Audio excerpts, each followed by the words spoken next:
Jadi kalau kita ingin mendapatkan sifat ridha Allah, yang pertama jaga ibadah. Yang kedua jaga akhlak. Akhlak. Itu pembuktian ibadah itu pada akhlak. Kama arsalna fikum rasulan minkum yatlu alaikum ayatina wa yuzakkikum. Di benarnya ibadah antum itu akan terlihat pada akhlaknya. Ya. Salat itu apa? Pembuktiannya. Tanha 'anil fahsya wal munkar. Inna salata tanha 'anil fahsya wal munkar. Nah, fahsya wal munkar itu kalau bisa dihindari, ya, itu adalah akhlak. Perwujudannya. Jadi kalau kita sudah bisa menunjukkan itu, nanti ada pengaruh kepada jiwa, terbawa sampai dengan meninggal, disifatilah dengan amalan yang diridhoi oleh Allah, dan kita pun akan ridha pada pemberian Allah saat ditampakkan di dalam sakaratul maut. Ya. Ya ayyatuhan nafsul mutmainnah, irji'i ila rabbika radiyatan mardiyah, fadkhuli fi ibadi, dengan sifat ibadahnya disebut ibad. Wadkhuli ditampakkan surganya. Maka meninggal dalam keadaan senyum karena melihat surga yang ditampakkan. Sahabat sebelum meninggal sudah disifati radhiyallahu anhum wa radu an, lebih tinggi nilainya dengan radiyatan mardiyah. Nah, makanya kalau lebih tinggi di atas kita, maka sifat kita itu meneladani. Doanya mengantarkan rahmat. Nah, itu bagian pertama radhiyallahu, ya. Jadi kalau ada yang laki-laki anhu, kalau perempuan anha, kalau banyak anhum. Ya, kalau bapak anak itu anhuma. Biasanya depannya kuncinya ibnu. Ya, an ibni Abbas, an ibni Umar radhiyallahu taala anhuma. Kalau huma bonusnya satu lagi. Mengalir pahala lagi untuk ayahnya dan ibunya, orang tuanya. Misal Ibnu Abbas itu kan dididik oleh ayahnya pedagang, sibuknya luar biasa. Tapi dia pengen satu dari keluarganya jadi ahli ilmu yang mewarisi ilmunya Nabi sallallahu alaihi wasallam. Maka dari kecil disimpan di majlisnya Nabi. Titipin sama ibunya Ummu Fudail.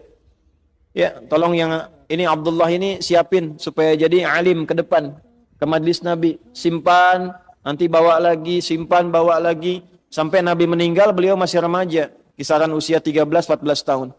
Ya, sudah hafal 2000 hadis. Bapaknya baru 200, anaknya 2000. Didoakan oleh Nabi, Allahumma faqihhu fid din wa alimhu ta'wil. Kemudian disebut turjumanil Quran, jadi pakar Al-Quran, jadi ahli fiqih. Nah, setiap beliau menyampaikan satu hadis dari 2000 itu pahala mengalir pada orang tuanya. Makanya disebut dalam kitab ulama radhiyallahu taala anhuma.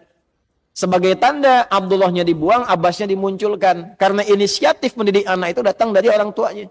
An ibni Abbasin.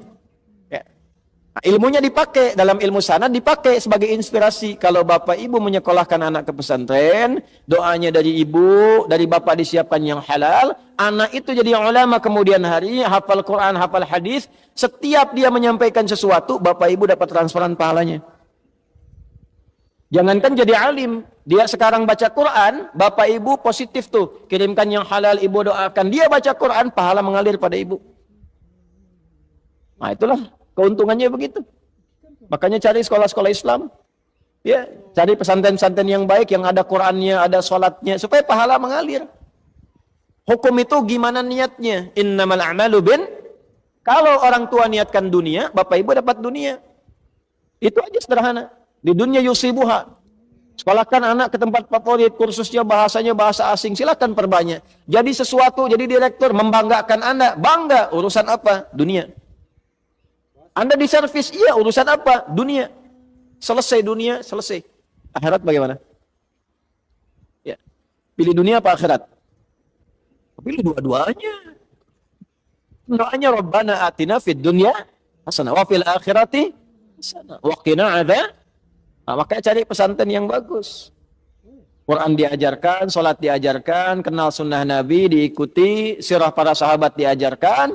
Tidak melupakan kebutuhan-kebutuhan duniawi, konteks yang paling kini.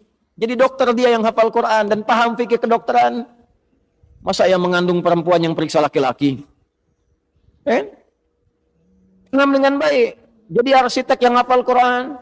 Jadi pejabat yang hafal Quran. Ya, coba perbanyak ke depan tuh bupati yang hafal Quran, wali kota yang hafal Quran. Ya, sampai presiden ahli Quran ke atas. Kalau itu semua didapatkan berkah kita dan tahu ilmunya bagaimana cara menerapkan dalam kehidupan. Itu pasti akan berkemajuan. Yaitu radhiyallahu taala anhu. Jadi kalau ngaji hadis, kita kalaupun belum ke matan, ke sanad, kita dapat inspirasi itu. Nanti Anda pelajari, Anda profesinya apa? Ingin ikut sahabat, nggak harus semuanya. Antum pedagang, mau dapat radhiyallahu ta'ala anhu dalam dagangan, keluarkan. Utsman gimana dagangnya? Abdurrahman bin Auf gimana dagangnya? Talhah gimana dagangnya? Ya. Yang bukan profesinya, ya sudah. Ya, cukup antum ikuti keteladanan ibadah kebaikannya, yang seprofesi ikuti tian kehidupannya. Antum pengen jadi pejabat, oh gimana Abu Bakar, gimana Omar? Antum pengen karir di militer misalnya, gimana Khalid bin Walid?